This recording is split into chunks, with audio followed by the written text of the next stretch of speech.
드론 쪽을 이거 먼저 정리를 하고 봅시다. 지난 시간 거를 후다닥 마무리를 좀 하면요. 이런데 지난 시간에 거를 간 정리를 해보면은 녹화 되나? 되는 건가? 정리를 해보면은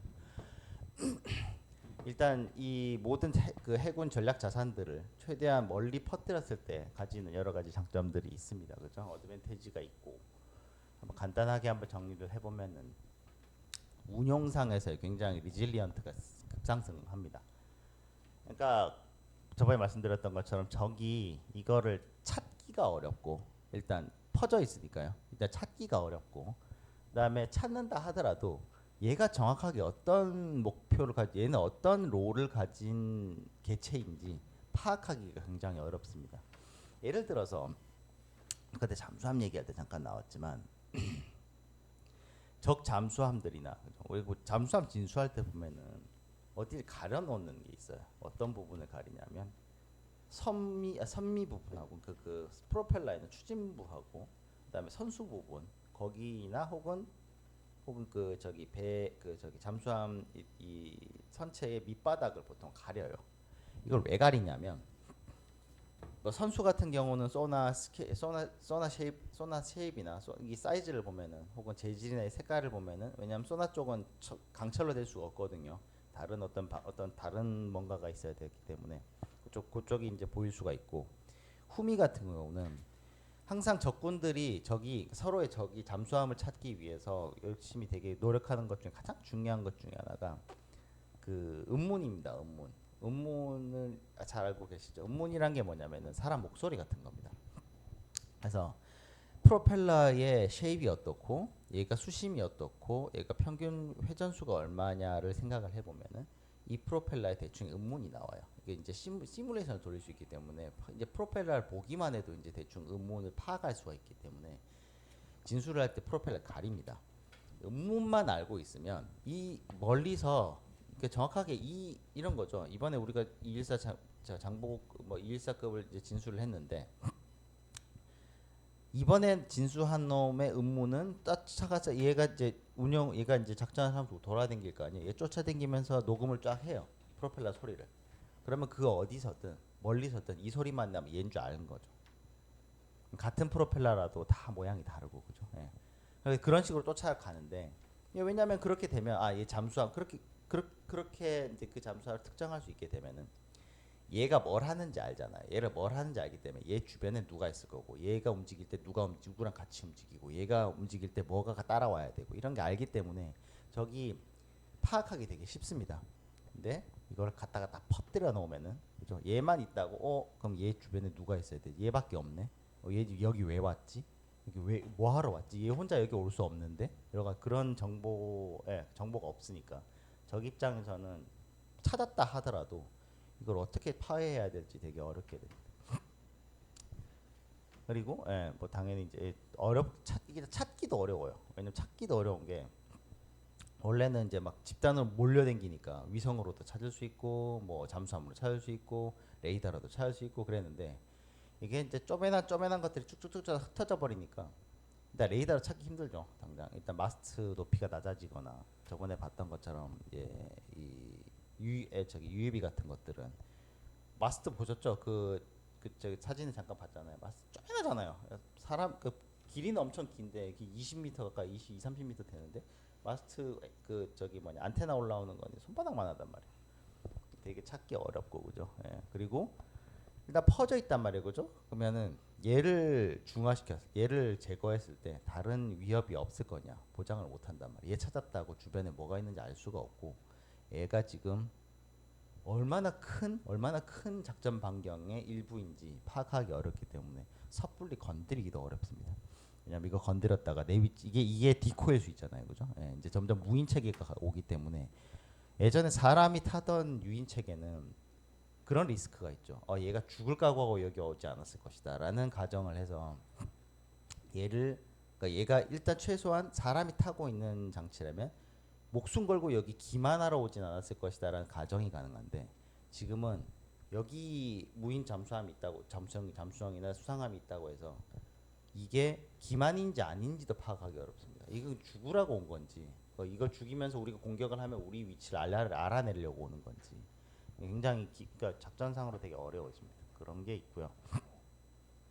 그리고 이건 이제 뭐 다른 내용이 같이 있는 건데 이렇게 퍼뜨려 놓으니까 그죠? 예, 한 계란이 한 바구니 없으니까 얘 하나 없어진다고 큰 전력의 손실이 생기지 않는 겁니다. 원래 그게 DMO의 계획 주축 그 아이디어이기도 했고요. 한 게 저기 뭐냐 그 극초음속 엘라스름에다가 이제 그죠? 예, 그 큰 전력들이 파괴당하면 작전 자체가 무색해지기 때문에 나머지 수많은 다른 롤을 가진 다른 DDG라든가 잠수함이 있는데도 불구하고 그 전체 항모 전단 자체가 무용지물이 돼버리는 일이 생기기 때문에 그런 롤 같은 거를 다 쪼개서 멀리 퍼뜨려 놓는 겁니다. 이제 그 갭을 이제 무인 체계가 채우는 거죠. 그리고 당연히 이제 숫자가 많아지고 다 퍼뜨려 놓는 것 자체는 그죠. 예, 일단 작전 방향 자체가 넓어진다는 거기 때문에 커버리지, 그러니까 그러니까 전략상으로 내가 만약에 뭐 예를 들어서 전투기나 뭐 폭격기 같은 것 중에 제일 중요한 게 작전 반경이죠. 기름 한 번 넣고 어디까지 갈 수 있고 어디까지 돌아올 수 있고 하는 게 중요한데 이게 이제 무인 체계로 가면서 굉장히 이게 멀어지게 굉장히 커지게 됩니다. 저번에 그 XLUUV 그 뭐야 이름 뭐야 오르카 같은 경우만 해도 작전 반경이 어마어마하죠. 예. 얘는 배터리 한번 충전해주고 기름만 채워주면 그죠? 2달, 3달 동안 작전하고 돌아온단 말입니다. 그죠? 그리고 디시전 메이킹의 디센트럴라이즈가 되게 중요합니다. 이것도 무인 체계의 이건 DMO만의 특징은 아니고 이제 다중 무인 체계의 장점 중에 하나인데 디시전 메이킹을 누가 할 거냐가 되게 중요하거든요. 그죠? 그러니까 디시전 메이킹을 만약에 100개 정도 유닛이 있어요. 이 유닛이 한 명의 어떤 디시전 메이킹을 받고 일사불란하게 움직이는 시스템이라면 사실 적 입장에서는 그 100개를 상대하지 않아도 돼요. 디시전 메이킹 하나에만 박살내면 얘들이 어떻게 움직일지는 뻔하기 때문에 그죠? 근데 이렇게 무인 체계들이 각자 이제 어느 정도 판단 능력을 가지게 되면서 얘가 어느 정도의 캐파를 가졌는지 알 수 없기 때문에 안다고 하더라도 이제 요거 관련돼서는 제가 다음 주에 오늘 드론 할 거거든요. 드론 수험 할 건데 이 수험이라는 개념이 되게 또좀 무인 체계라 들어오면서 굉장히 좀 복잡해집니다. 그래서 이게 요 되게 좀 이게 또 논문이나 연구할 주제가 많은 거리라서 제가 다음 시간에 할 건데 그런 게 있습니다. 그러니까 이 디시전 메이킹이 중앙에 있지 않아요. 그래서 이제 점점 더 적을 타격하기 굉장히 어려워지는 문제가 생깁니다. 네, 로지스틱이 굉장히 이제 보급이 굉장히 효율적으로 변한다는 장점이 있는데요. 여기 어떻게 보면 역설적이에요. 왜냐하면 다 퍼뜨려 놨는데 보급이 쉬울 리가 있냐, 더 어려워지지 이렇게 생각할 수 있는데 우리 무인 체계로 보급을 하기 시작하면 이게 굉장히 표준화될 수 있습니다. 잘 생각해 보면요. 항모전단, 그러니까 기존의 미군이 2000년대 초반까지 이런 어떤 무인 체계나 이런 다중 체계의 어떤 개념이 서지 않기 전까지만 해도 해상 보급로를 확보하기 위해서 대규모의 항모 전단 운영을 했는데 이렇게 되면은 이게 LST가 와서 이제 각 유닛들한테 이제 보급을 해주잖아요. 이 보급 체계가 다 다른 거죠. 항모한테 보급할 때, DG한테 보급할 때, FF한테 보급할 때, 잠수함한테 보급할 때, 되게 보급하는 이런 체계가 되게 어려워지고, 당장 예를 들어서 뭐 공중 급유 시스템만 봐도 그죠. 문 방식이 있고 파일럿 방식이 있는데 두 개 장단점이 있죠. 근데 이제 서로 적용을 하기 힘든 문제가 있습니다. 그죠. 그건 어느 정도 표준화를 해놨으니까 그나마 괜찮은데. 해상 쪽에서는 해보시면 알겠지만 이거 되게 어렵습니다. 이거 표준하기 되게 어려워요. 그러니까 배마다 규격이 다르고 사이즈가 다르고 높낮이가 다르고 홀수가 다르기 때문에 이거 적용하기 되게 어려운데 무인 체계로 가면서 이거를 굉장히 단순화시켜요. 그러니까 사실 여러 가지 할 수 있긴 한데 그것만 해도 특화시킬 수는 없어요. 왜냐하면 기존 체계에서는 레이더 하나, 그러니까 이지스 체계를 예를 들면 이지스 하나는 내가 방공을 포기하더라도 탐지는 미친 듯이 해야 돼요. 그죠? 전체 항모 전단의 모든 방공을 커버를 해야 되기 때문에. 근데 무인 체계는 그렇지 않아요. 무인 체계는 내가 좀 부족하지만 많이 만들면 되는 거예요. 많이 만들면 되기 때문에 많이 퍼뜨리면 되는 거고. 그래서 체계를 그러니까 이 무인 체계로 들어가면 그 중간 중간에 이제 뭐 지금까지 뭐 만들어놨던 이런 체계를 다 뒤집어 엎고 모든 뭐 수상함이나 모든 전투함이나 이런 것들을 다 무인 체계로 바꾸겠다는 건 아니지만 그 중간 중간에 있는 애들의 보급은 따로 하면 되는 거고 중간 중간 이 무인 체계들은 보급이 굉장히 쉬워지는 거죠. 한 대만 가서 다 해버릴 수도 있는 거고 그 보급할 수 있는 체계를 표준화 일원화하기 되게 쉬운 거죠. 그다음에 뭐 불표시했어요, 그죠? 예, 그다음에 이거 이해되세요? 요거 요까지는 이해되시죠? 대충 감이 오시죠?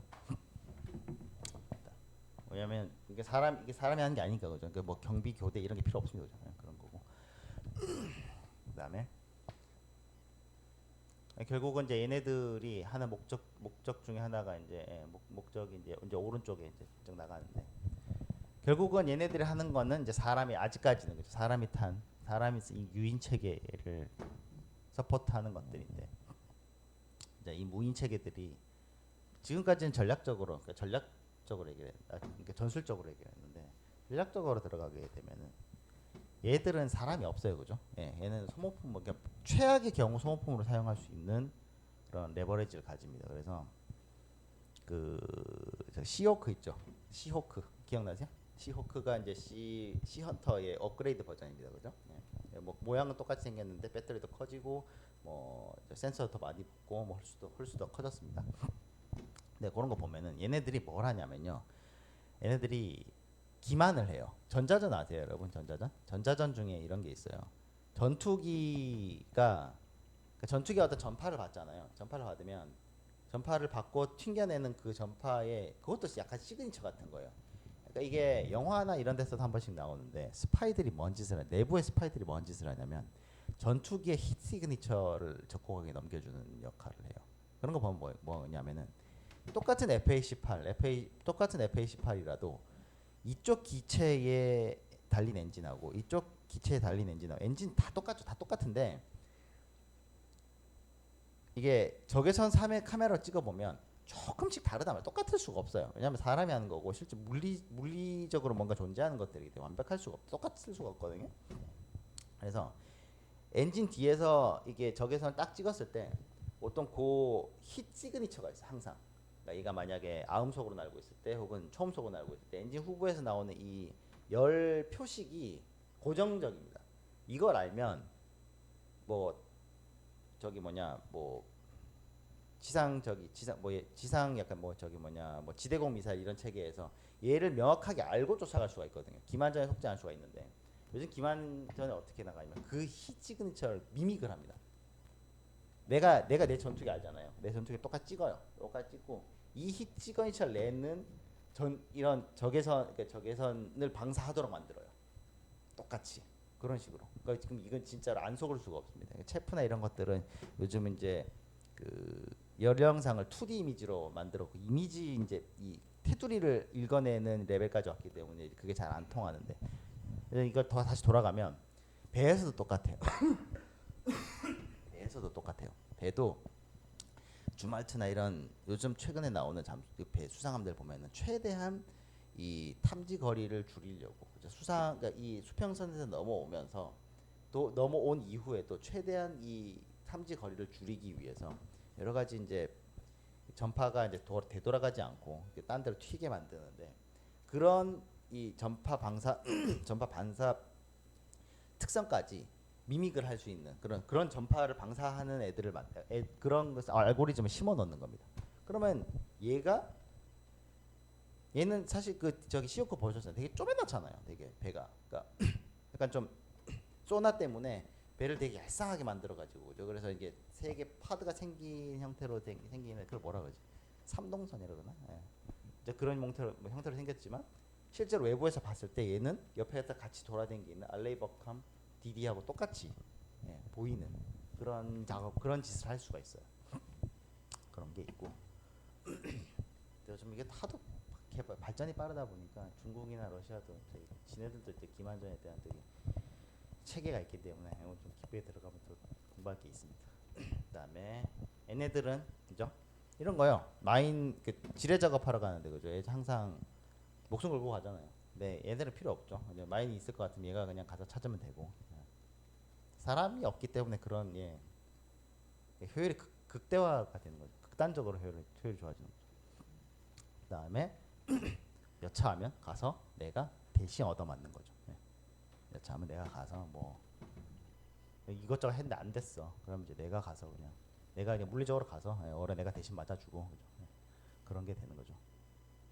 그다음에 기존의 체계들 있죠. 기존에 갖고 있던 체계들, DG나 FF나 이런 여러 수많은 그런 항모나 이런 애들이 갖고 있던 기존의 포텐셜을 맥시마이즈 할 수 있습니다. 그죠? 그래서 이렇게 쭉쭉쭉 퍼트려 놓는, 왜냐면 만약에 항모 전단을 위해서 방공망을 책임져야 되는 DDG들 같은 경우에는 자기 항공망, 자기 방어를 포기해 가면서 그 수직 발사관을 다 집어넣는 형태로 만약에 컨피규레이션이 될 수 있을 거 아니에요.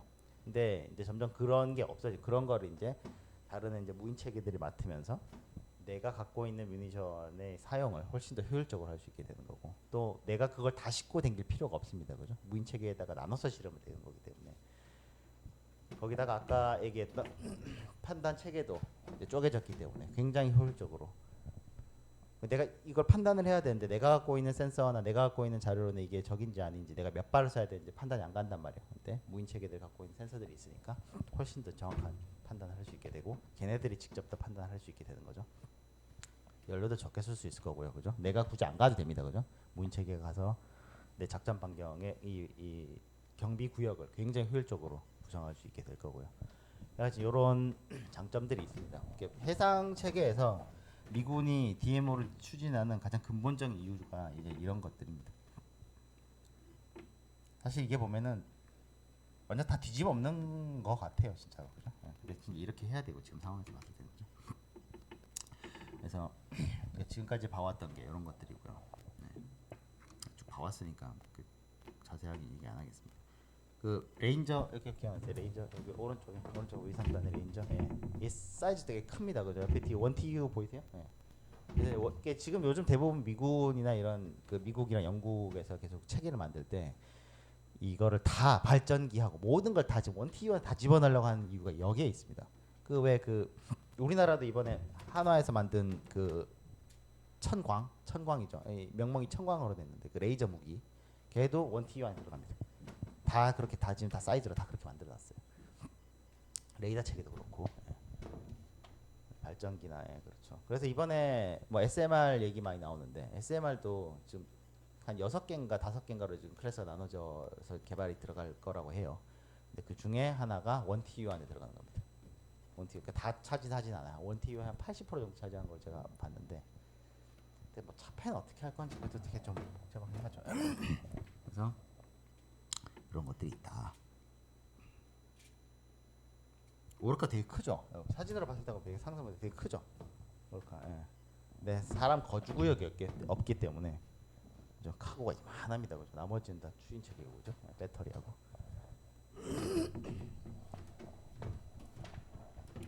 네, 이가 대개를 보면은 확실히 그 암모니아 체계 이게 다 군에서 온 것 같아요. 그죠? 수소 저장하는 이 저기 암모니아 체계가 다 군에서 온 것 같아요. 그죠? 그래서 실제로 이제 저기 오퍼레이션 어떻게 이거 뭐 했던 얘기긴 한데 그죠? 그래서 실제로 이제 작전에서 어떻게 사용이 되느냐, 그죠? 일단 오르카만 해도 안티서마린 워페어가 그 시워크가 원래 대잠전으로 특화가 됐었는데 그죠? 이제 시헌터가 대잠전으로 특화가 됐었는데 이제 시호크로 바뀌면 이제 사이즈가 커져서 그래서 대잠전에 굉장히 특화돼 있고, 그다음에 드론들이 ISR을 명확하게 하죠. 사람 이제 더 이상 ISR 한다고 더 이상 사람이나 이런 애들 가르칠 필요 없습니다. 그죠? 공대생들만 잘 짜면 되지 그죠? 그리고 듀레이션도 굉장히 크고, 왜냐면 거주 공간이 없기 때문에 그 구간을 다 연료나 이런 걸 채울 수가 있고. 똑같습니다. 아까 했던 얘기고요, 그죠? 요게 졸라 무서운 겁니다. 요게 아주 무서운 겁니다. 그래서 데이터 링크만 잘 되면 이제 무시무시한 작전의 효율이 생긴 겁니다. 여기까지 하고요.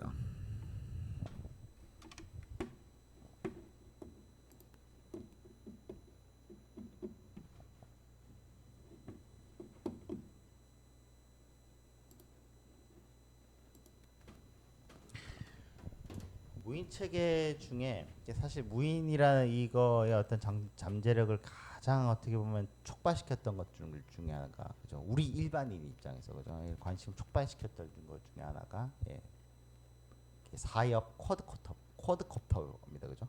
드론 우리가 일반적으로 얘기하는 거죠. 우리가 시체말로 얘기하는 드론이라는 게 여기서 왔는데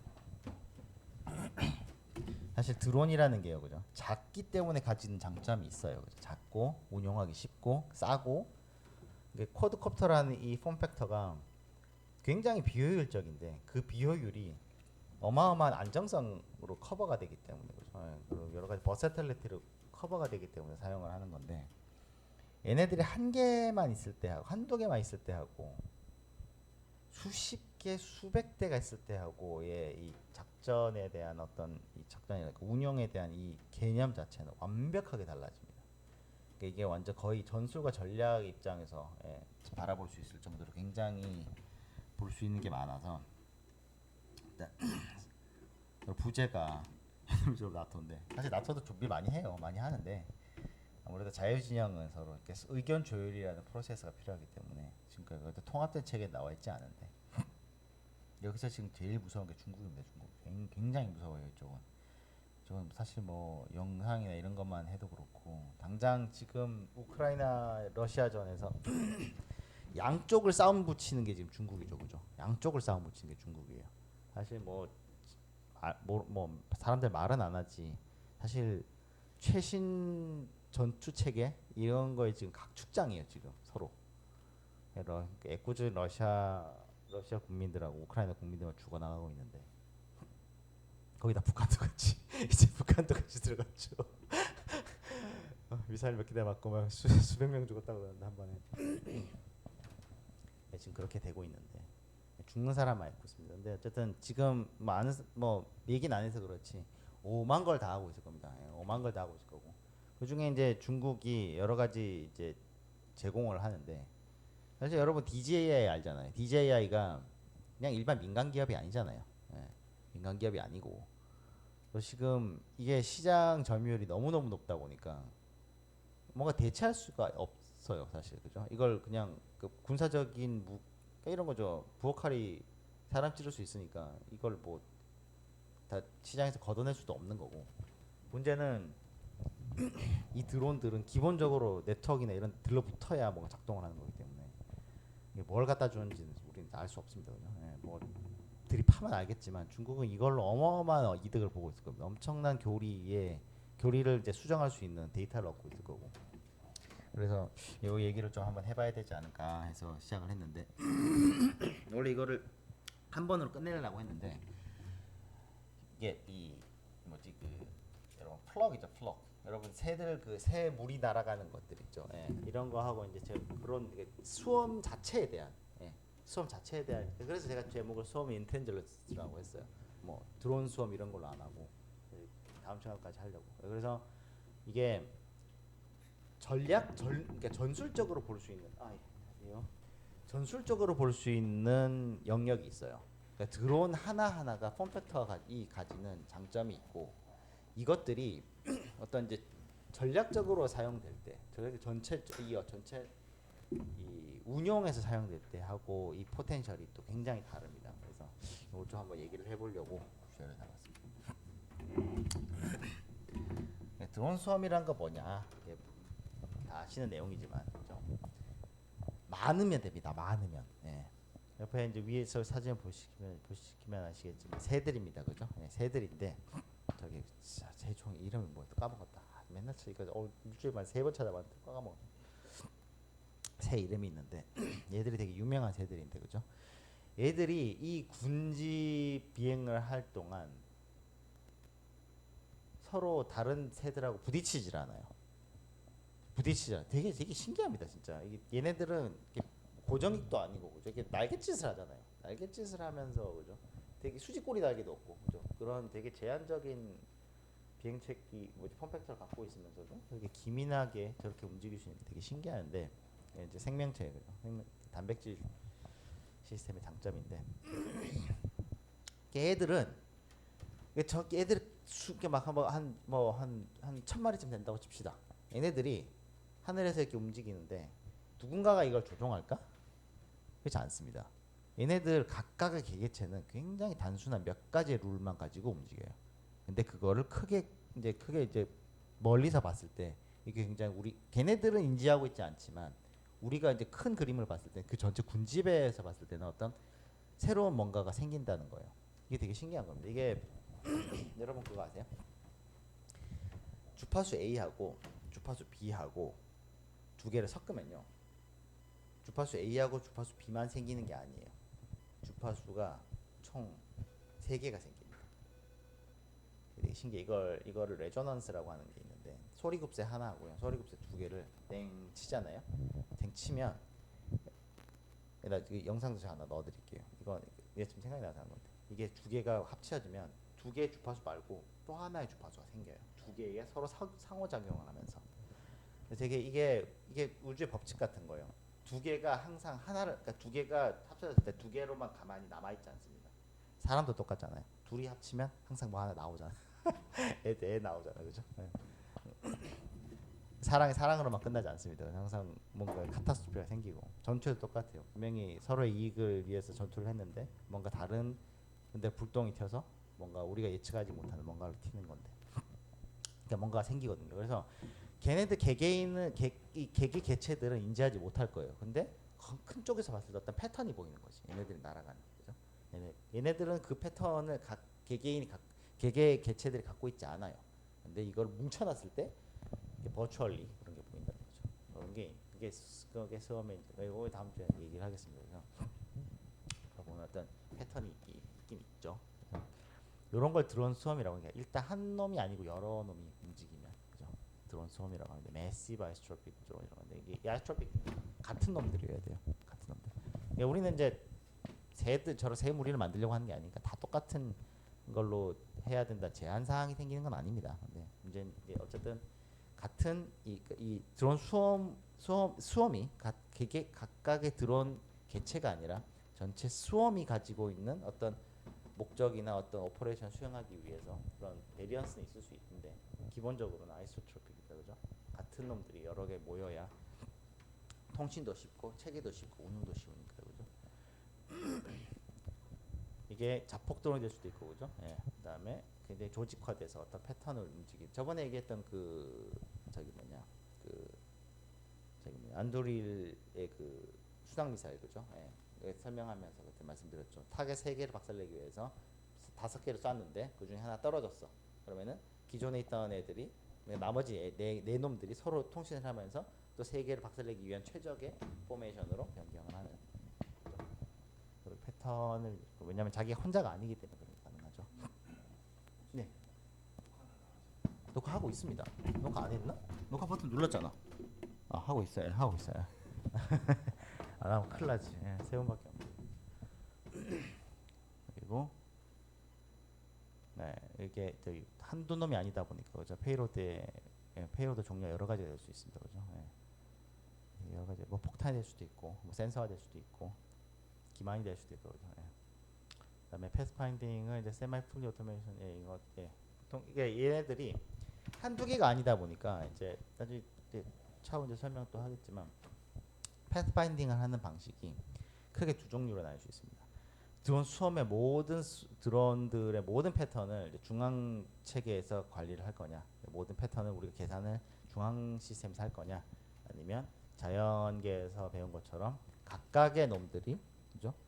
몇 가지의 제한된 룰을 가지고 패스파인딩을 할 수 있도록 할 것이냐, 두 가지가 있습니다. 이게 인공지능이란 이게 뉴럴 네트워크랑 결부가 되면 이게 뉴럴 네트워크는 기본적으로 어떤 아웃풋을 내기 위한 최소한의 어떤 이 컴퓨팅 파워가 필요하거든요. 요즘에 칩 파워가 컴퓨팅 파워가 하도 좋아지다 보니까 그런 게 이제 단말 이제 로컬에서도 가능해지고 있어서 가능한 옵션인 것 같습니다.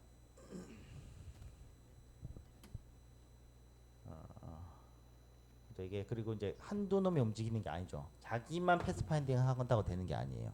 이제 나 말고 주변에 여러 놈이 같이 가기 때문에 내 패스파인딩이나 내 내 플라이 패턴을 정하는 거 이상으로 주변 놈들하고도 같이 돌아가야 됩니다.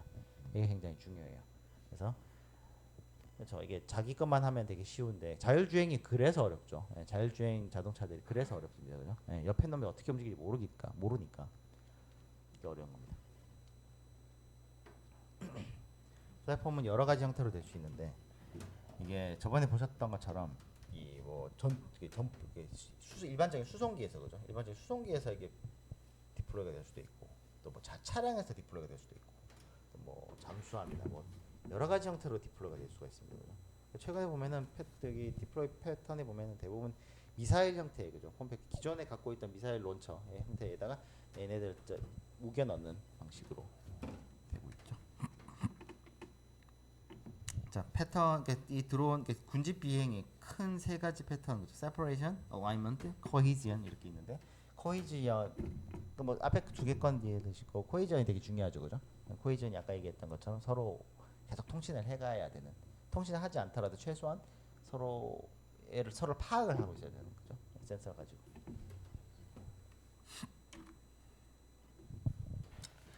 이게 지금 이제 얘기는 이제 드론 수험이 사실 꼭 쿼드콥터나 그죠? 공중에서만 적용되는 얘기는 아닙니다. 잠수함에서 있을 수도 있고 수상함에서 있을 수도 있고 차량 육상에서도 있을 수 있습니다. 미군이 지금 이제 이거를 위해서 체계를 만드는 것 중에 하나가 다수의 드론과 다수의 지상 유닛을 갖다가 한 지역을 이 지역을 우리가 점령했냐 안 했냐 이런 걸 파악하는 이런 게 하나 있는데 같이 이렇게 서로 다른 도메인이 같이 융합될 수도 있습니다. 네. 아무래도 이제 설명하기 쉽고 이게 재밌으니까요, 그죠? 예, 아무리 3차원으로 움직이는 게 이거 얘기하기 쉬우니까 일단 쿼드콥터 형태의 드론으로 쿼드콥터나 이 비행 날아다니는 비행체 드론 기준으로 한다고 보면요. 여러 가지 이제 고려할 사항이 생깁니다. 이제 이거를 가능하게 하기 위해서 어떤 키 테크놀로지가 필요한가, 어떤 파운데이션이 있어야 기술적인 어떤 제반 사항이 있어야 이런 게 가능한가를 보면요. 드론 하나만 움직일 때는 거죠. 그러니까 드론 한 놈이나 두 놈만 만약에 그러니까 두 놈만 돼도 사실 그렇긴 하지만 한두 놈 정도라면은 목적이 명확해요. 내 드론 한 대, 이 드론 지금 운영되는 드론 한 대에 명확하게 오브젝티브가 딱 할당이 됩니다. 그죠? 오브젝티브 만약에 내가 지금 박살내야 될 레이더 게이지가 5개야. 그러면은 드론 10개를 날리는 거고 그럼 두 놈마다 자기가 타겟을 가져가야 되는 명확한 오브젝트가 명확합니다. 그죠? 그래서 얘네들 같은 경우는 통신이나 이런 거에 대해서 그렇게 내가 그 기술 자체가 어렵겠지만 그거에 대해서 어떤 전략적인 고민을 할 필요가 전술적인 고민을 할 필요가 없어요. 그냥 걔랑만 잘 통신하면 되는 거잖아, 그죠? 근데 여러 대가 그러니까 수십 대, 수백 대가 되면 얘기가 좀 달라집니다. 이러면 기존에 어떤 이 갖고 있던 이 통신 체계 있죠. 예, 보통 데이터 링크라고 하는데 데이터 링크가 예전에는 버스 형태였어요. 예를 들어서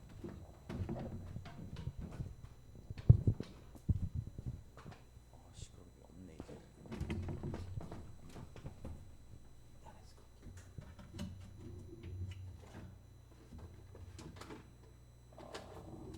분필이 없네요.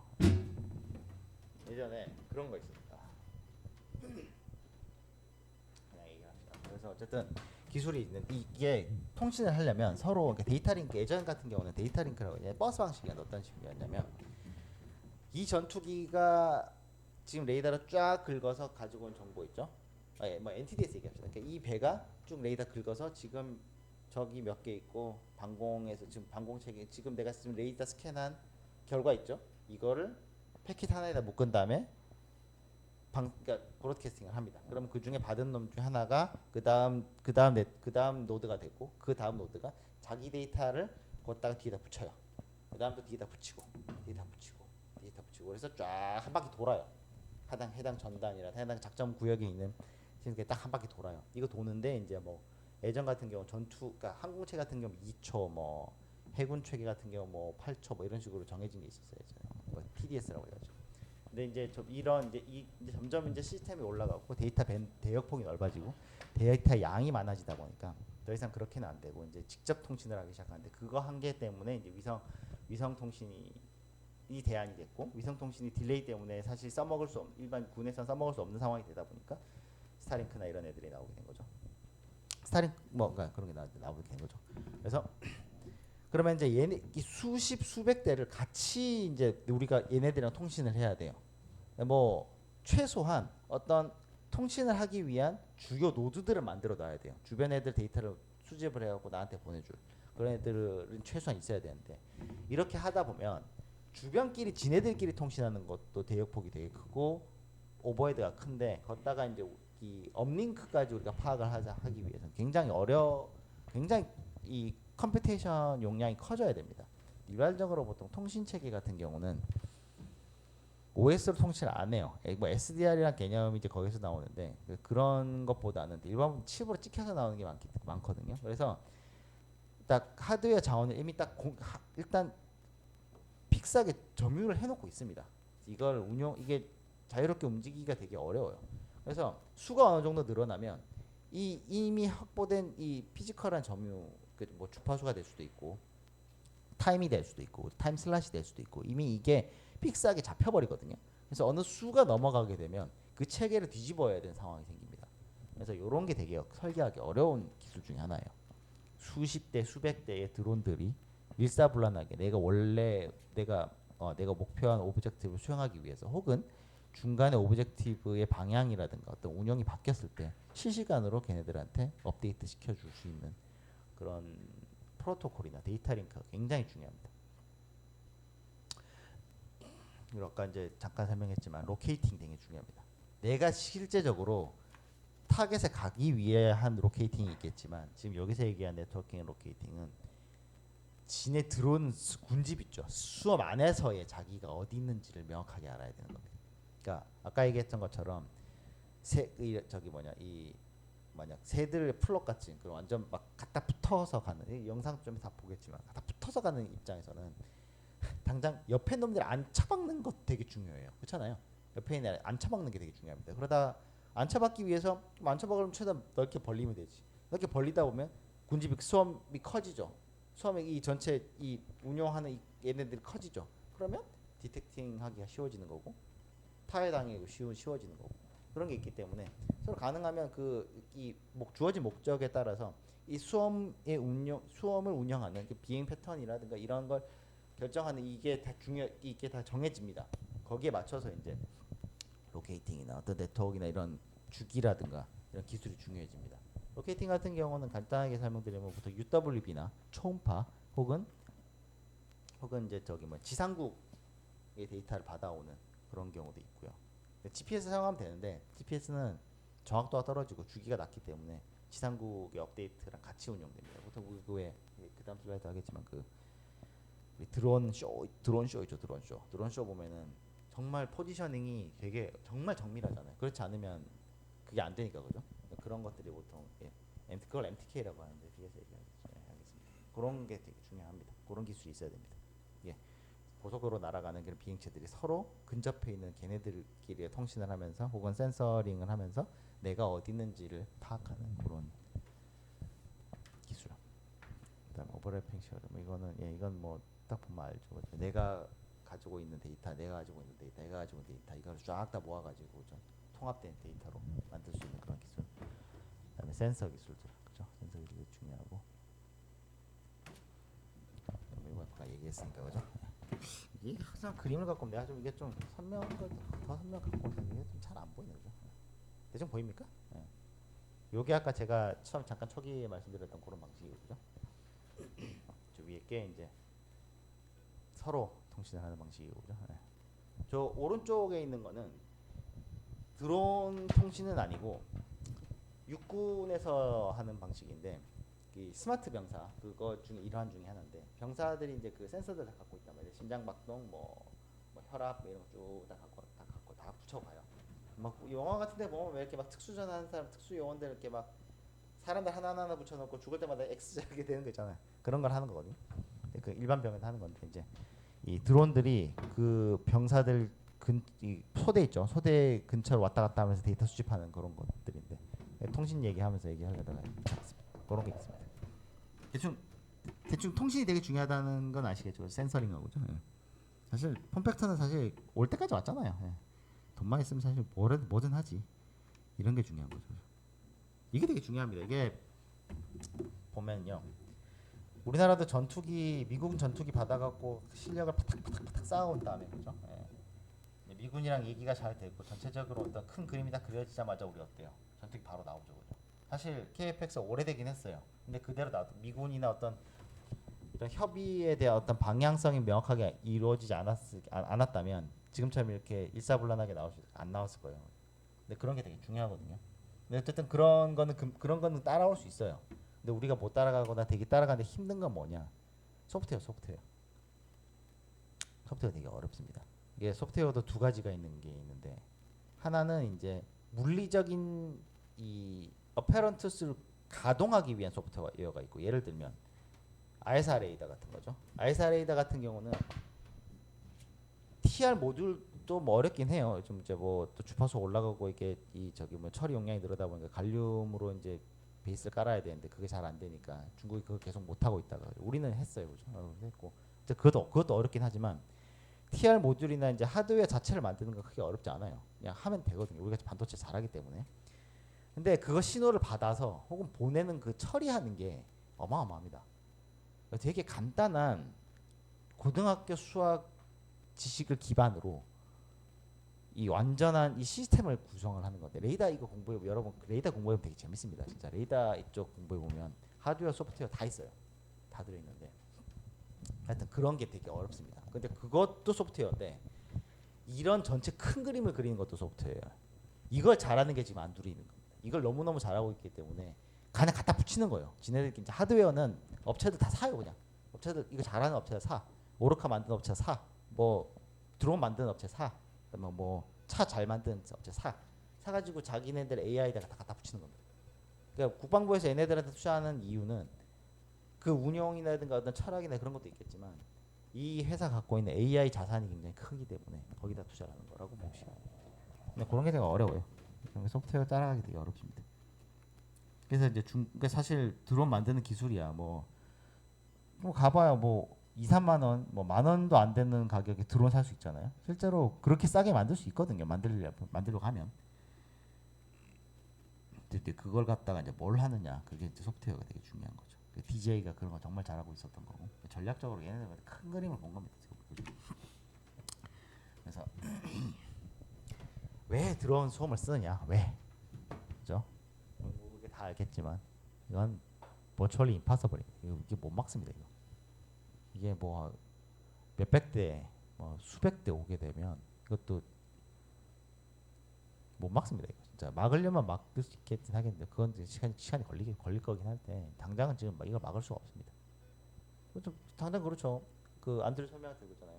미사일이 하나 박살내기 위해서 10개, 20개가 날라와요. 이거 어떻게 할 거예요? 그냥 이 정도 되면은 이거 지키려는 비용이 이 그냥 그 만약에 뭐 발전소 하나를 깨부수러 온다. 수상미사일 20개가 날라와요.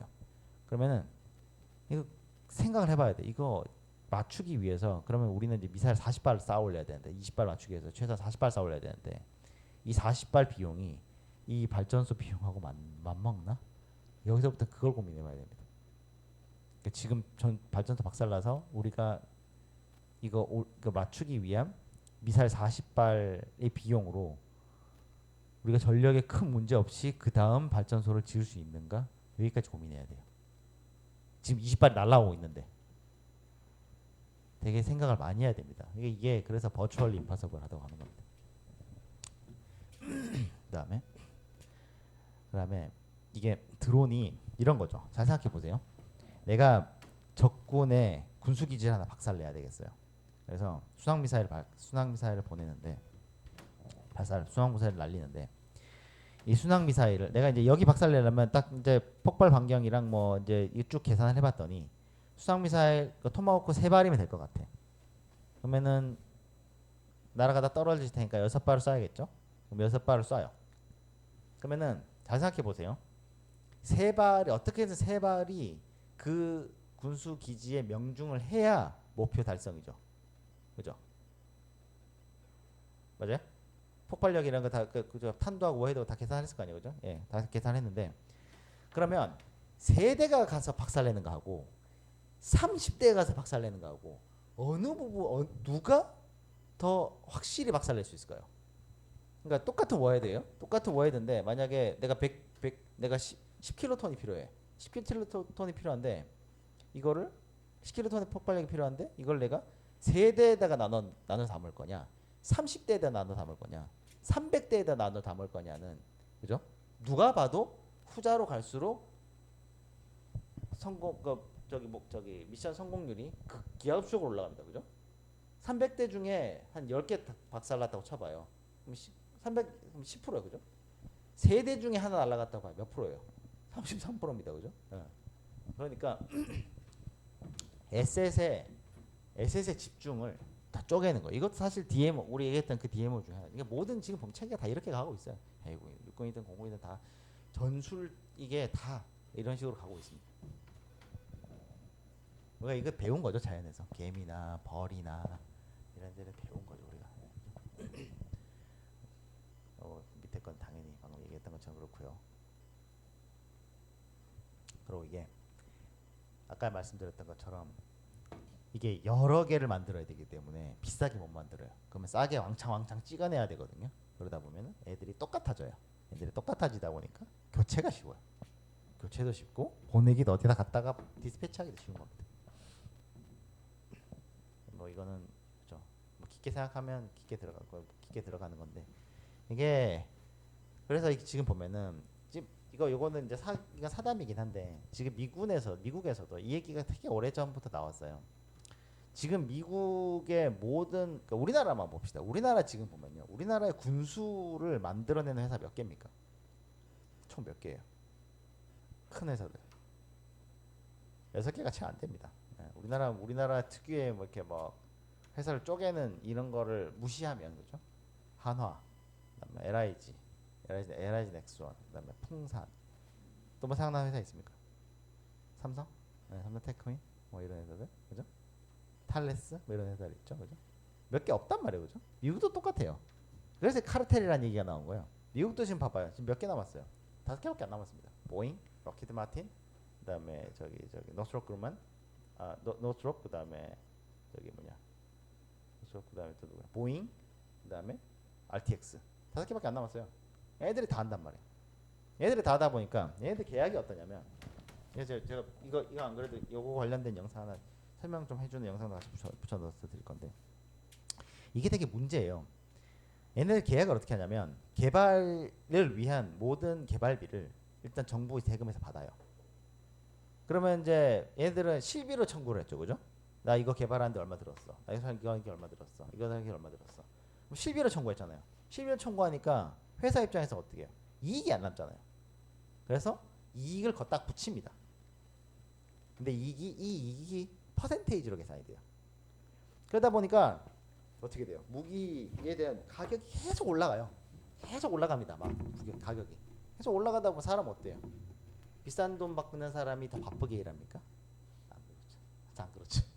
그래서 점점 생산성도 떨어지고 그게 지금 그거에 그게 되게 안 좋은 예가 이제 미국 조선이긴 한데 그렇게 되는 겁니다. 그래서 이거 좀 어렵게 이게 그래서 전반적으로 뒤집어 엎으려는 시도가 계속 있었던 거고 거기에 무인이 굉장히 좋은 솔루션이었고 근데 무인으로 돌리자니 어떤 식으로 돌려야 되나 생각했더니 이런 소음 형태가 나오는 겁니다. 사실 궁극적으로 다 소음으로 가는 게 맞아요.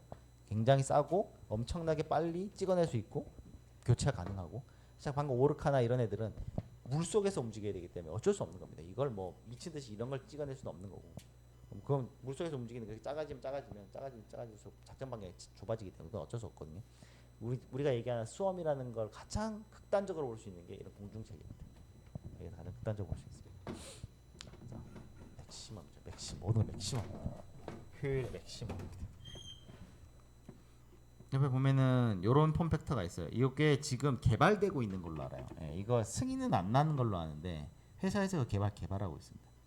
위에 거는 이건 이제 수항 미사일인 것 같은데 이거 위에서 딱 봐도 저번에 봤던 것처럼 그 수송기에서 그죠? 툭툭툭툭 떨어진 겁니다, 그죠? 도로록 떨어진. 밑에 놈은 무시무시하죠. 예, 폼 팩터는 미사일처럼 생겼는데 그죠? 까지니까 안돼 막 쪼매난 것들이 많죠. 요거 한번 보고 갈까? 요거 내 영상을 여기다 안 넣어놨지. 요게 진짜 무서운 게 진짜 무섭습니다. 무서운데 어느 게 있냐면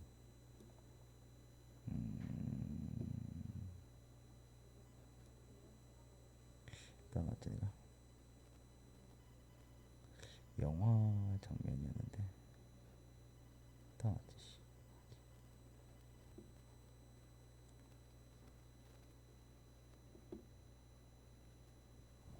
잠깐만요. 잘 만든 것 같은데.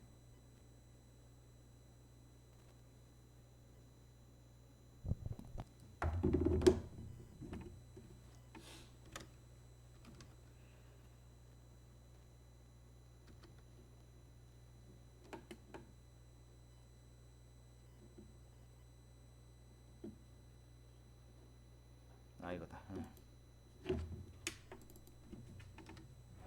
What is that? Is that are they bats?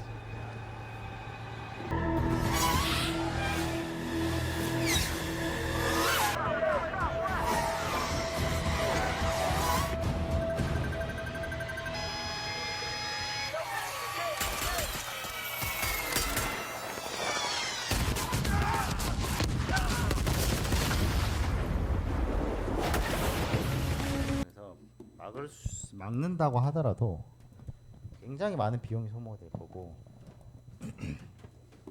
이걸 알고 있습니다. 서로 다들 알고 있어요. 그래서 서로 이 카드를 안 쓰는 겁니다. 이거 쓰기 시작하면 그냥 다 죽자는 거거든. 핵 안 쓰고 핵을 쓰는 효과가 나기 때문에 다들 그렇지 않을까 싶습니다. 그래서 아까 그건 이제 영화의 한 장면이니까. 그죠? 근데 이건 이미 있을 겁니다. 이미 있을 거예요. 네. 그리고 무서운 거 보지 말고 우리 예쁜 거 봅시다. 왜 영상으로 들어간 게 아닌가? 왜 안 돼 이거? 오씨. 영상으로 넣었는데 이상하네. 영상이 아니야 이게? 영상이 아닌 걸로 들어갔네. 미안합니다. 잠깐만요. 그냥 영상으로 넣었는데.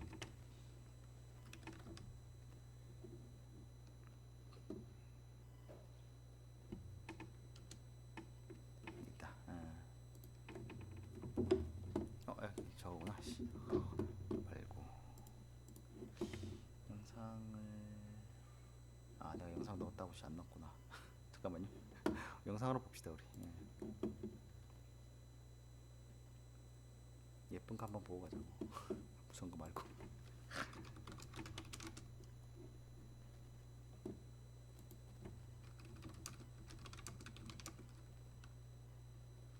평창에서 했었죠 이거.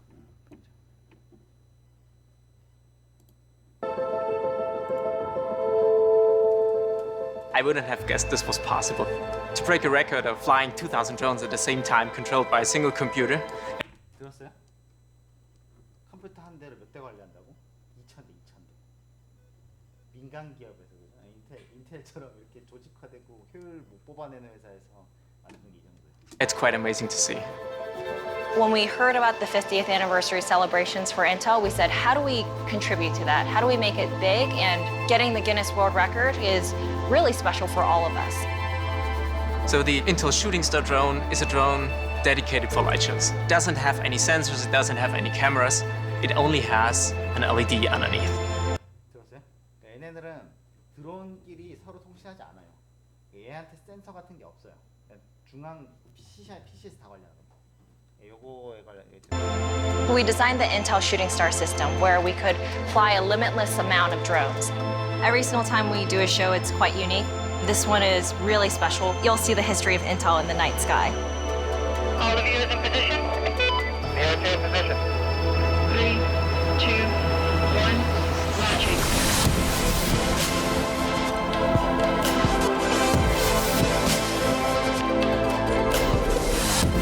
What I like the most about this project is that it doesn't really matter whom you show it to. Everyone looks at it and loves it. They are all excited.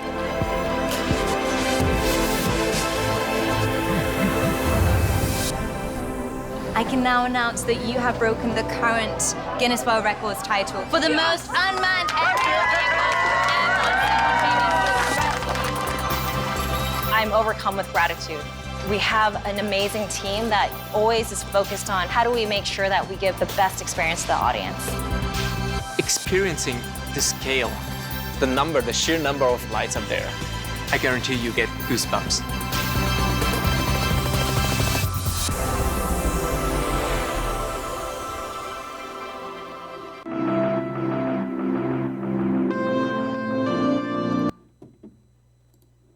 얘네들은 방금 설명했던 것처럼 센서들이 없어요. 드론에 아무것도 없습니다.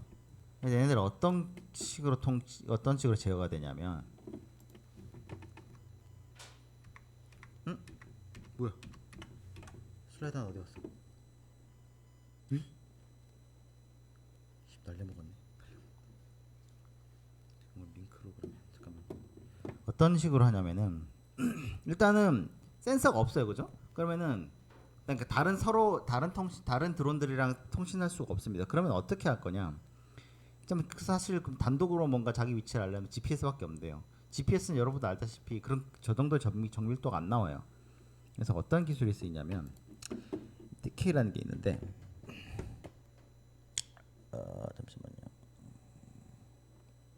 간단하게 설명드리면 어떤 기술이냐면 GPS로 계속 신호를 받아가면서 자기 위치를 수정을 하거든요. 근데 그걸로는 부족하니까 어떤 식으로 하냐면 어떤 기준을 줍니다. 그 기준을 땅에다 박아놔요. 땅에다 박아놓는데, 이것도 유튜브네. 아이씨. 간단하게 보시죠.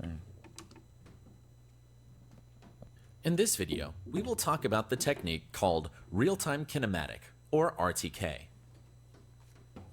RTK is used to enhance the positioning accuracy of the GNSS. To learn about how GNSS라는 게 보통 우리 보통 이런 거죠. 미국의 GPS, 그다음에 뭐 러시아의 글로나스, 뭐 유럽의 뭐 갈릴레오 이런 애들 있잖아요. 애들이 또 국제 협약에 따라서 서로 또 데이터를 주고 받거든요. 그래서 동시에 만약에 한 두 개는 글로나스에서 받고, 한 두 개는 GPS에서 받고, 한 세 개는 갈릴레오에서 받는 게 가능해요. 그런 식으로 하거든요. 그걸 GNSS라고 합니다. as positioning works, please watch this video. The link is in the description section. With an RTK-capable receiver, you can measure your position with centimeter accuracy.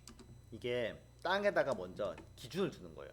그러니까 땅에 센서 하나 박아놔요. 그리고 얘를 한 10분 동안 쫙 계속 이게 이 에버리지를 넣어놓으면은, 그러니까 저기 RMS라고 하죠. RMS로 쭉 메저링을 하고 나면 여기 위치는 GPS 위성으로 잡을 수 있는 가장 정확한 어떤 고정 포인트를 가지게 됩니다. 그리고 Therefore, such receivers are irreplaceable when it comes 다른 센서 노드를 하나 빼요. 이 거리는 내가 명확하게 알고 있죠. 제가 명확하게 센티미터 단위로 명확하게 알고 있습니다. signal traveling from the satellite to the GNSS receiver. On its way, it travels through different layers of Earth's atmosphere, including the ionosphere.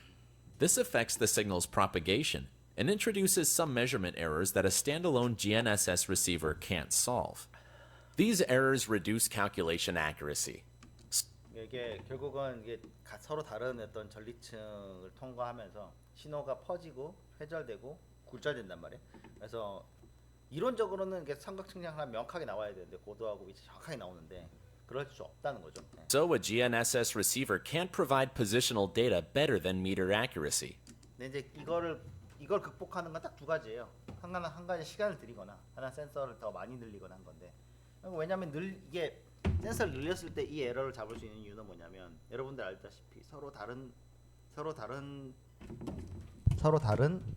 그러니까 이런 에러를 잡을 수 있는 게 시간을 들여서 잡을 수 있는 이유가 뭐냐면, 결국은 서로 다른 확률 분포를 가지는 샘플을 여러 번 더 많이 가지고 샘플링을 하면 할수록 그 샘플은 어디로 수렴한다? 정규 분포에 수렴을 해요.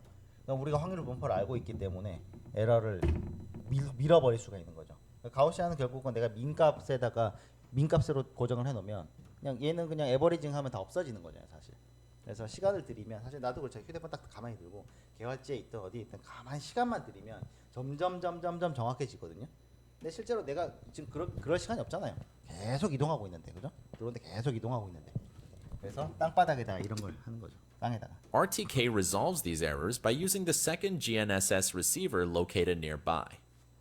So a typical RTK survey setup consists of two devices, a base and a rover. A base receiver is static and placed over a point with predetermined coordinates. A rover receiver is movable, and that's the receiver we use for data collection. The idea is if we have two receivers close to each other, the atmospheric errors for signals they observe are almost identical. As a result, they can be excluded from the calculations. By eliminating these errors, a rover receiver can better estimate all ambiguities in its positional calculations. 그렇죠? To do that, the base receiver transmits its position and observed satellites data to the rover. The rover uses this information to exclude atmospheric errors from the calculation and better estimate its position. Still, having a second device is not enough for achieving centimeter accuracy. Another essential part of the RTK technique is complicated mathematical algorithms. With these calculations, it becomes possible to achieve centimeter level positioning accuracy.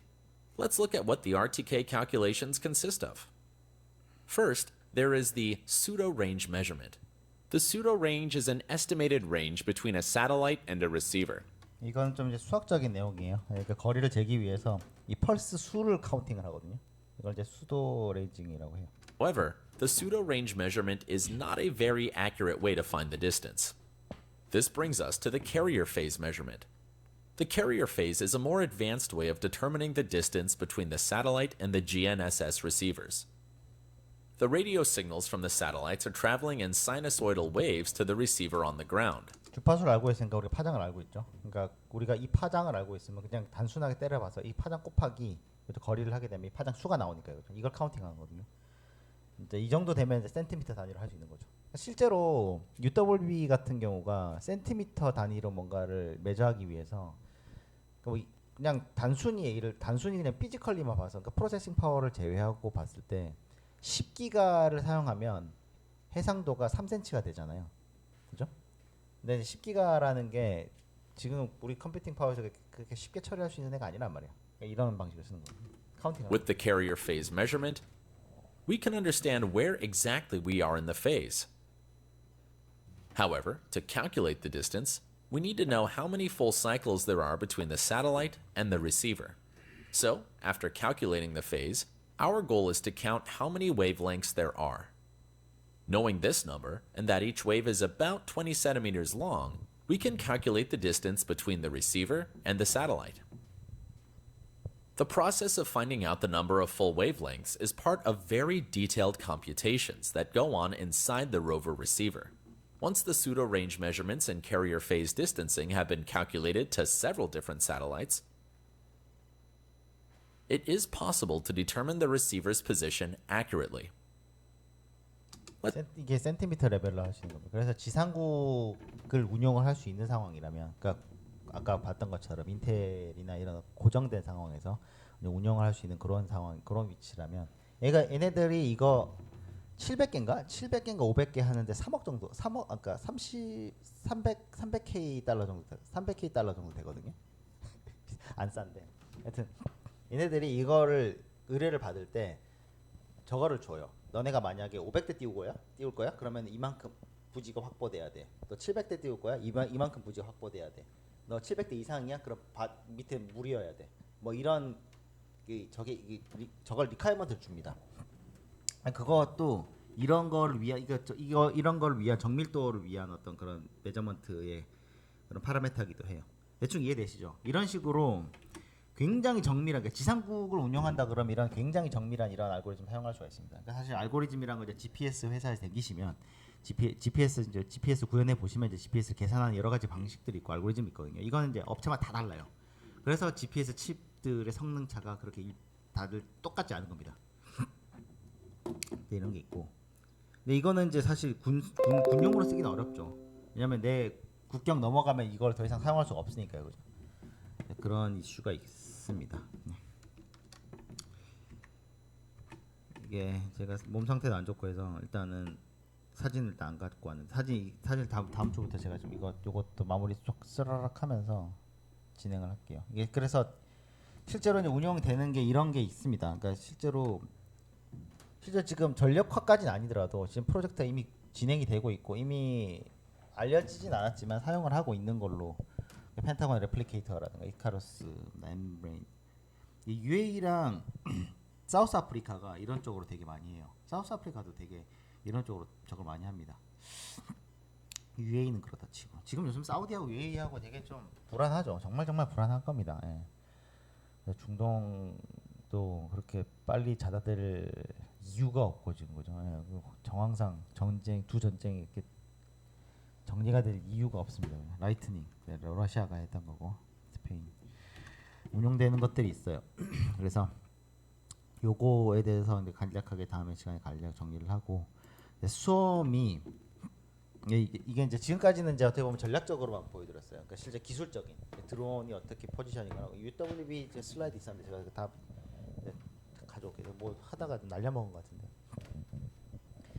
그 UWB라고 이제 그 3기가에서 10기가대의 주파수를 사용하는 그 저기 밴드가 있습니다. 울트라 와이드 밴드라고 해서 이 파장이 굉장히 짧은 이 전파 주파수가 있습니다. 이거를 보통 우리 그 예전 현대 얼마 전까지 현대에서 초음파 센서를 좀 이걸로 대체를 해보려고 막 했었었고 지금 얘네들이 UWB 이거 갖고 뭐 하냐면 이거 저희 교수님한테 의뢰 들어와가지고 옆에서 기동연구 들었던 건데 차에 차잖아요. 차에 타면 그 법이 제정이 돼가지고 특히 미국의 법이 제정이 돼가지고 안에 사람이 있으면 문이 안 잠기게 해야 돼요.